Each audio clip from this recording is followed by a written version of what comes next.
அன்பர்களே வணக்கம்.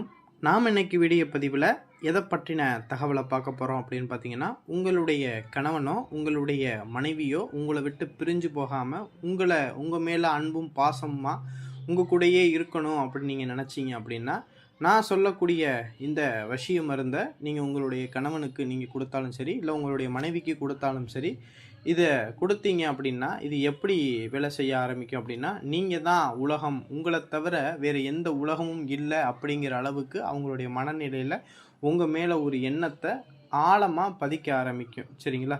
இது ஒரு தடவை இந்த வசிய மருந்தை நீங்கள் கொடுத்துட்டீங்க அப்படின்னா, உங்களுடைய கணவன் பார்த்தீங்கன்னா எப்பவுமே உங்கள் கட்டையில் போகிற வரைக்கும் உங்களுடைய நினப்பாகவே உங்கள்கிட்ட அன்பாகவும் பாசமாகவும் வேறு எந்த பெண்ணையும் ஏறெடுத்து கூட பார்க்க மாட்டாங்க. சரிங்களா? அந்த அளவுக்கு பவர்ஃபுல்லான வசியமை. எல்லாருமே வசியம் மருந்து அப்படின்னு சொன்னாவே எல்லாருமே ஒரு பய உணர்வோடு இருக்குங்க.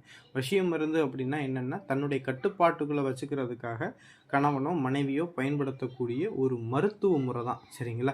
இது பார்த்திங்கன்னா மூலிகைகளான செய்யக்கூடிய வசிய மருந்தும் இருக்குது, கருமுறையில் செய்யக்கூடிய வசிய மருந்தும் இருக்குது. இந்த கருமுறையில் செய்யக்கூடிய வசிய மருந்தை கொடுத்தாத்தான் உடல் ரீதியான உபாதைகளை கொடுக்கும். சரிங்களா?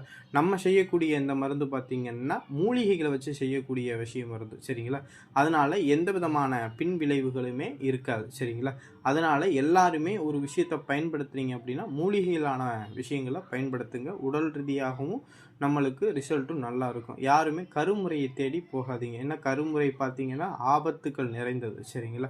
அதனால் இந்த மூலிகைகளான வசிய மருந்தை பார்த்திங்கன்னா எப்படி செய்கிறது அப்படின்னு பார்த்தீங்கன்னா, அதாவது வெள்ளருக்கனுடைய வேறு, சரிங்களா, அதிமதுரம், கோஷ்டம், வசம்பு, இந்த 3 பொருளையுமே நல்லா கல்வத்தில் போட்டு நல்லா இடித்து நல்லா தூளாக்கிடுங்க. நல்லா தூளாக்கி அதை விட தேன் இல்லைன்னா நெய், சுத்தமான நெய், சரிங்களா, முழுக்க ஒரு கொம்பு தேன் கிடச்சிச்சு அப்படின்னா கொம்பு தேன் என்ன செய்யுங்கன்னா பயன்படுத்துங்க. அந்த தேனை என்ன செய்றீங்கன்னா அந்த மருந்தோட உருட்டி ஒரு மிளகு சைஸில் உருட்டி என்ன செஞ்சுருங்கன்னா நிழலில் காய வச்சுருங்க.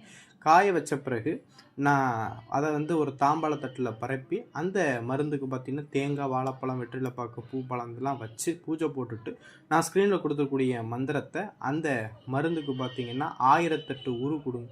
இப்படி 1008 உரு கொடுத்து முடித்த பிறகு அந்த உருண்டையை பார்த்திங்கன்னா யாருக்கு யார் வசியமானுமோ அவங்களுடைய கட்டை விரலில் இருக்கக்கூடிய உதிரத்தில் அந்த மருந்தை நனைச்சி அந்த மருந்தை சாப்பிட கொடுக்கணும். சரிங்களா?